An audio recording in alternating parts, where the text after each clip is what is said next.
Hello guys, നമ്മളാണ് എണീറ്റിട്ട് വെളിയിലോട്ടേക്കൊന്ന് വെറുതെ ഇറങ്ങി നോക്കിയപ്പോഴത്തേക്കും ഭയങ്കര മൂടലൊക്കെയായിരുന്നു. അപ്പം ഞാനാണെങ്കിൽ വെളിയിലോട്ടേക്ക് വെളിയിലിറങ്ങിപ്പോയി നിന്ന് നോക്കുമ്പോൾ അവിടെ സോംബീസ് എല്ലാം നിൽക്കുന്നു. പെട്ടെന്ന് ഞാൻ തിരിഞ്ഞ് വീട്ടിലോട്ടേക്ക് കയറി ഓടി. ആദ്യമേ ഫസ്റ്റ് ഞാനിങ്ങനെ ഇറങ്ങി വന്ന് നോക്കിയപ്പോൾ ഇങ്ങനെ കണ്ടായിരുന്നു. അപ്പം ഞാൻ ഡോക്ടർ ജഡ്കേനെ വിളിച്ച് പറഞ്ഞു കഴിഞ്ഞപ്പോൾ ഡോക്ടർ ജഡ്ക പറഞ്ഞു, വെയിറ്റ് ചെയ്യ്, നീ കുറച്ച് നേരം വീട്ടിൽ പോയിരിക്കാൻ പറഞ്ഞു. എന്നിട്ട് ഞാനാണെ പോയി കട്ടിലേൽ കയറി കിടന്നു. ഗായ്സ്, എന്നിട്ട് ഞാനാണെങ്കിൽ ഉറങ്ങിയിട്ട് എണീറ്റ് കഴിഞ്ഞപ്പം ഞാൻ വിചാരിച്ച് ഹൾക്ക് വന്നതാണെന്ന്. പക്ഷെ ഹൾക്ക് വന്നില്ലായിരുന്നു. അപ്പം എന്നെ ഡോക്ടർ ജഡ്ക ഞാൻ എണീക്കുന്നതിന് മുമ്പേ ഒന്ന് വിളിച്ചായിരുന്നു. അപ്പോൾ ജഡ്ക പറഞ്ഞു, പെട്ടെന്ന് നീ അവിടോട്ടേക്കൊന്ന് വാ, എന്നിട്ട് ഒരു കാര്യം പറയാനുണ്ടെന്ന്. അപ്പോഴത്തേക്കും ഞാൻ റിസർച്ച് ലാബിലോട്ടേക്ക് പോവാണ്.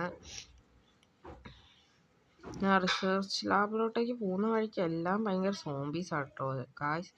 അപ്പം നമ്മൾ ഒരെണ്ണത്തിനെ ഇടിച്ചു. അയ്യോ, കഥ പറഞ്ഞു പോയി ഗായ്സ്. ആ കഥകളെല്ലാം അങ്ങ് പറിച്ച് കളഞ്ഞേക്കാം. എല്ലാ കഥകളും പറിച്ച് കളഞ്ഞു. അപ്പം നമ്മൾ റിസർച്ച് ലാബിൽ പോവാണ്. അപ്പം പോയിട്ട് വരുമ്പോഴത്തേക്ക് എല്ലാവരും ഒന്ന് ലൈക്ക് അടിക്കുക, ഷെയർ ചെയ്യുക, സബ്സ്ക്രൈബ് ചെയ്യുക. അപ്പോൾ നമുക്ക് പോയിട്ട് വന്നിട്ട് ഗായ്സ്, വന്നിട്ട് ഞാൻ ജഡ്കയുടെ ലബോറട്ടറിയിൽ പോയിട്ട് വന്നു കഴിഞ്ഞപ്പോഴത്തേക്കും ഞാനന്ന് ഭയങ്കരമായിട്ട് ക്ഷീണിച്ചു. അപ്പം ഞാൻ വന്ന് കിടന്നുറങ്ങി. അപ്പോൾ ഞാൻ എണീറ്റ് കഴിഞ്ഞപ്പോൾ ഹൾക്കായിരിക്കുന്നു. അപ്പം ഞാൻ ജഡ്കനെ വിളിച്ച് കാര്യമെല്ലാം പറഞ്ഞായിരുന്നു. അപ്പോൾ ജഡ്ക പറഞ്ഞു, അതായിരുന്നു ആ ഇഞ്ചക്ഷൻ, നീ ഒന്ന് ആ സോംബീസിനെ 2-3 എണ്ണത്തിനെ കൊല്ലാൻ പറഞ്ഞു. അപ്പം ഞാൻ നേരെ സോംബീസിനെ കൊല്ലാനായിട്ട് ഇറങ്ങിയത് എന്നെ ഭിത്തിക്കകത്തോട്ടേക്ക് കയറ്റി. ഞാൻ അറിയാതെ ഭിത്തിക്കകത്ത് കയറിപ്പോയി. എന്നിട്ട് ഞാൻ കൊല്ലാൻ പോവാണ് സോംബീസിനെ. അതിനുള്ള എന്തോ മറുമരുന്ന് ഇവിടെ ഉണ്ടെന്നാണ് പറഞ്ഞത്. നമ്മുടെ എയർപോർട്ടിൽ എവിടെയോ വീണ് പോയെന്നാണ് പറഞ്ഞത്. അപ്പോൾ നമ്മൾ കുറച്ച് സോംബീസിനെ കൊല്ലുക. കുറച്ചെണ്ണത്തിനെ കൊന്നാലേ നമുക്ക് ആ മരുന്ന് എടുക്കാൻ പറ്റത്തുള്ളൂ എന്ന് പറഞ്ഞു. നമ്മുടെ കയ്യിൽ സോംബിയുടെ രക്തം എല്ലാം വേണമെന്ന് പറഞ്ഞു. അപ്പോൾ ആ രക്തത്തിന് വേണ്ടി നമ്മൾ സോംബീസിനെ എല്ലാം ഇടിച്ച് കൊല്ലുക. പിന്നെ നമ്മുടെ എയർപോർട്ടിൽ പോയിട്ട് ആ മരുന്നൂടെ ഒന്ന് എടുത്താൽ മതി. അപ്പോൾ നമ്മൾ നേരെ ഇനി ആ എയർപോർട്ടിലേക്കൊന്ന് പോകാം.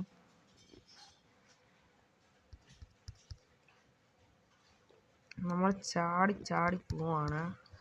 എങ്കിലേ പെട്ടെന്ന് ചെല്ലാൻ പറ്റത്തുള്ളൂ. നമുക്ക് ബാക്ക് വഴി തന്നെ പോകാം. നമുക്ക് പോലീസ് സ്റ്റേഷൻ്റെ ബാക്കിൽ കൂടെ പോയാൽ മതി ഗൈസ്. അപ്പം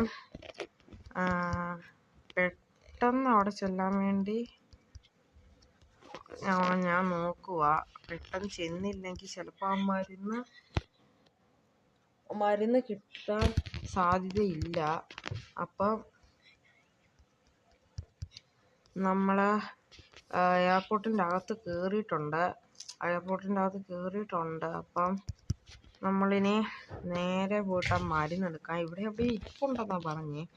ആ മരുന്നെടുത്ത് എല്ലാ സോംബീസിൻ്റെ ദേഹത്തടിക്കണം. അപ്പോൾ ഞാൻ അതെല്ലാം അടിച്ച് കഴിഞ്ഞിട്ട് കാണാം.